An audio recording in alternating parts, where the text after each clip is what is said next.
Alam nyo dati, hindi ko talaga maintindihan yung ibang tao kung bakit maya-maya na lang yung pagkuha ng pictures, videos sa tuwing merong mga importanteng pangyayari sa buhay nila. Kung meron silang pinupuntahan na magandang lugar, may kinakainan na magandang kainan, may pinupuntahan na magandang pasyalan.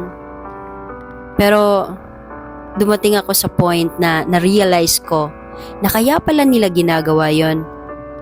Hindi dahil mag-post lang sa mga social media. Ginagawa nila yon para meron silang balikan. Meron silang mga memories na titingnan. Meron silang mga pictures, video na babalikan panoorin sa moment na yon.